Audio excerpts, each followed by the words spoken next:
Halo semuanya, selamat wayah kia ya dimanapun kalian berada.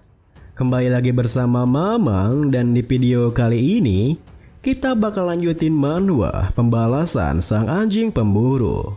Kita masuk di part 61.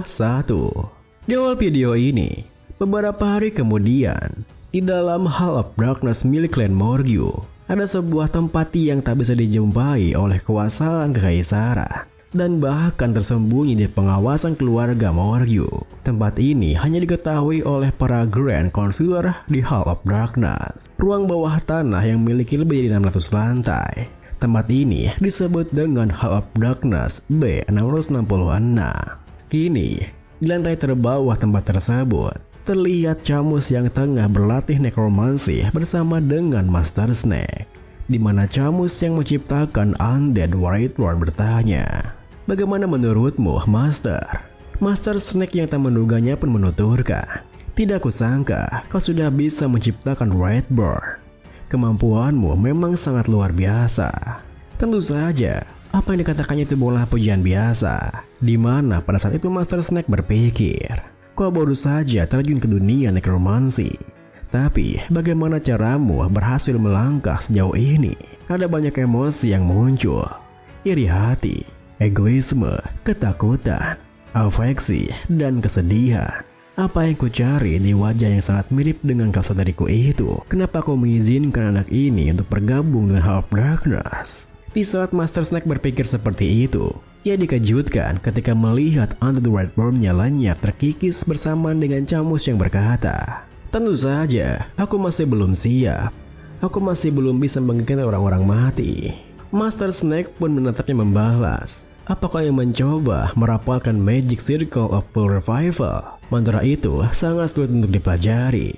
Belum lagi dengan kesuksesannya yang sangat rendah. Seandainya pun kau berhasil membawa seseorang dari kematian, mereka bisa berubah menjadi orang gila." Dengan begitu percaya diri, Camus menimpali, "Begitu aku berhasil, aku tak perlu mengkhawatirkan hal itu. Jiwa yang ingin aku bangkitkan lebih kuat dari jiwa-jiwa lainnya. Aku hanya perlu berhasil."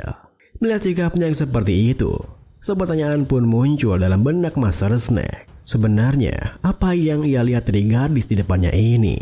Di saat yang sama, di ruang kerja kepala keluarga Morgyu, terlihat Tuan Adolf yang tengah memprotes tindakan Camus. "Kakak, bukankah kita harus menghentikan Camus? Dia bilang dia ingin meninggalkan Hall of Light untuk bergabung ke dalam Hall of Darkness." Dengan sikap tenangnya, Nyonya Rispen yang tengah memandang keluar dari jendelanya berkata, "Dia belum memantapkan pilihannya. Aku memberinya kesempatan untuk bergerak antara Hall of Light atau Hall of Darkness, supaya dia bisa memilih dengan bijak." Tuan Adolf yang begitu menentangnya pun membalas, "Tapi kak, akhir-akhir ini dia sering menghabiskan waktu bersama Snake itu."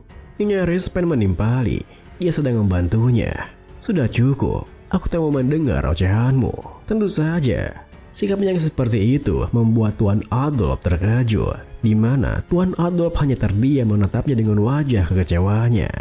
Kita beralih kembali pada Master Snake yang nampaknya tengah memandu Camus ke sebuah tempat sembari bertanya, "Nona muda, apa kau tahu asal-usul Morgyu?" Camus yang mengikutinya pun berkata, "Asal-usul kita? Aku tidak tahu hal itu, Master." Bersamaan dengan mereka yang tiba di sebuah tempat yang lumayan luas, di mana banyak tulang belulang yang berserakan, Master Snake pun menjelaskan, keluarga Morgyu itu sangat dekat dengan para mayat. Morgyu adalah nama yang diturunkan setiap generasi, bahkan sebelum adanya konsep sebuah negara atau keluarga. Garis keturunan ini lebih kuno daripada sejarah itu sendiri. Mereka bekerja untuk mengumpulkan mayat-mayat tak dikenal dan mengembalikannya ke kaum mereka. Mungkin karena kedekatan mereka dengan orang-orang mati itu, sampai tiba di mana keturunan Morgyu selanjutnya bisa berkomunikasi dengan orang-orang mati. Kemampuan itu masih ada di zaman kita, sama seperti dirimu, Nona muda. Jadi, asal-usul klan kita selalu terikat dengan dark magic. Necromancer sungguhan tahu rahasia tersembunyi di balik gerbang kematian. Kau mungkin berpikir jika kita perlu membiasakan diri dengan dunia kematian kan? Tapi itu hanya bermain-main dengan konsep nekromansi. tanpa memahami jalan sesungguhnya.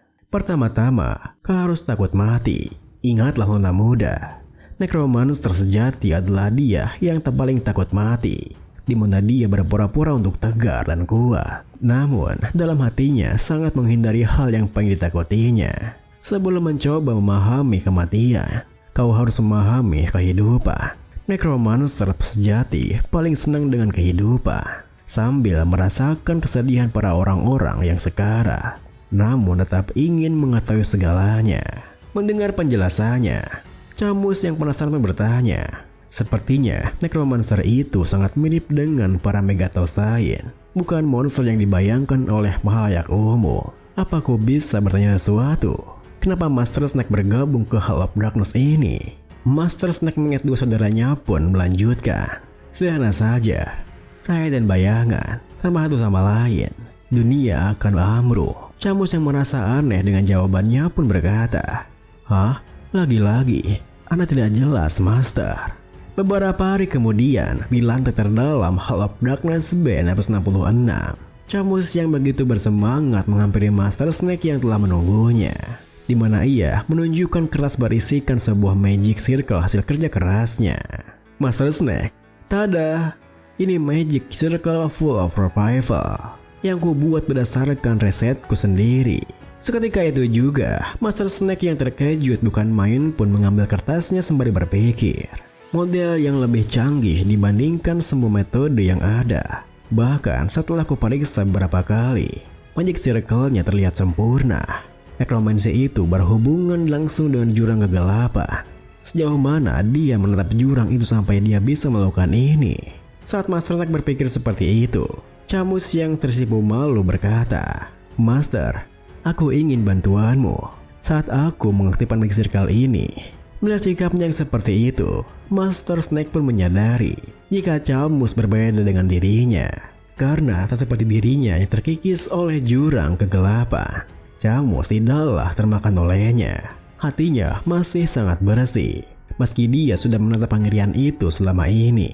Hal itu pun membuat Master Snake bertanya, "Kau sangat mencintai pria bernama Bicir itu ya?" Tanpa keraguan sama sekali, Camus pun tersenyum manis mengiyakannya, yang membuat Master Snake semakin yakin jika Camus jauh lebih hebat darinya. Oleh karena itu, Master Snake pun mengiyakan permintaannya, yang membuat Camus segera menyiapkan benda-benda untuk mengaktifkan magic circle-nya. Lalu, melihat benda-benda tersebut, Master Snake yang merasa aneh pun bertanya, "My targetmu masih hilang kan? Bagaimana caramu mengakalinya, nona muda?" Camus pun menjelaskan, "Aku bekerja sama dengan keluarga Baskerville untuk mengumpulkan beberapa tetes darahnya dan juga helai rambutnya. Dan aku memanggil semua spirit dari Sea of Souls." Mendengar hal itu, Master Snake pun segera menggambar magic circle di lantai sembari menuturkan, "Jadi begitu, kalau kita punya kepingan tubuhnya, maka isa jiwanya mungkin mau menjawab. Apa kau tahu soal paradoks kapal Theseus? Meski kau berhasil memulihkan seluruh bagian tubuhnya, ingatannya, kepribadiannya, dan segala hal lainnya, apa orang itu tetap akan menjadi orang yang sama?" Camus yang ingin segera menyelesaikan magic circle-nya pun berkata, "Kita bisa mendapatkan filosofi itu setelah ini berhasil, Master." Dengan begitu, Master Snake pun tak lagi menanyakan apapun hingga mereka menyelesaikan menggambar magic circle-nya di lantai. Akan tetapi, karena Camus ingin segera memulainya, tepat setelah mereka selesai menggambar magic circle-nya, Master Snake yang merasa aneh pun bertanya, "Kau mau langsung mulai kah? Bukankah ini terlalu terburu-buru?" Camus yang tak ingin membuang banyak waktu pun berkata, "Kita sudah menunggu cukup lama. Kumohon, Master." Melihat sikapnya yang seperti itu, Master Snake pun mau tak mau menurutinya, di mana ia langsung membantu Camus mengaktifkan magic circle-nya sembari berpikir. Dari pandang magic, tidak ada yang salah dari prosesnya. Apa dia bisa memutarbalikkan sejarah nekromansi? Sepersekian detik kemudian, di tengah lingkaran magicnya muncul sebuah pusaran mana yang menunjukkan sebuah sosok di dalamnya. Hingga Camus yang merasa jika sosok tersebut adalah Bicir tak kuasa menahan dirinya untuk mendekat. Akan tetapi, belum sempat Camus bisa menggapai sosok tersebut, tiba-tiba saja pusaran mananya di tengah magic circle-nya meledak, yang itu berefek pada Camus yang langsung terhempas. karena mana backlash akibat gagalnya proses Magic Circle-nya. Sesaat kemudian, Samus yang berada di ruang hampa balas antara kehidupan dan kematian berpikir, jadi kematianku seperti ini ya, kenapa matanya gagal? Kukira prosesnya sudah sempurna. Apa tubuh Bichir telah terlalu rusak atau sudah tua? Atau mungkin tidak ada yang tersisa di Sea of Souls? Mungkinkah dia sudah meninggalkan dunia ini dengan tenang? Kalau begitu, apa arti dari semua perjuanganku ini? Mungkin akan lebih baik kalau aku juga mati sekarang. Semuanya pasti akan jadi lebih mudah. Namun, saat pikirannya begitu berkecamuk, tiba-tiba saja Master Snake muncul di hadapannya, di mana ia mengelus pipinya sembari menuturkan, sejujurnya, aku terpaksa bergabung dengan Heart of Darkness. Aku hanya orang yang tak bisa hidup di dunia saudariku. Aku tak cocok dengan cahaya. Jadi, aku tak punya pilihan lain selain hidup dalam kegelapan. Tapi, begitu aku melihat kejernihan dan kejujuran hatimu Nona Muda, aku jadi berpikir, seandainya aku juga jujur, seandainya aku berani, apakah situasinya akan berbeda? Yang berkecil hati Nona Muda, semoga kau bisa bertemu dengan orang tercintamu lagi. Tepat setelah Master Snake mengatakan itu, ia pun mendorong Camus menjauh. Emot kesadaran yang Camus kembali pada tubuh fisiknya. Dan ini pun diakhiri dengan, namun meskipun kesadaran Camus telah kembali, apa yang pertama kali dilihatnya adalah tubuh Master Snake yang terbaring kaku berlumuran darah tepat di depannya.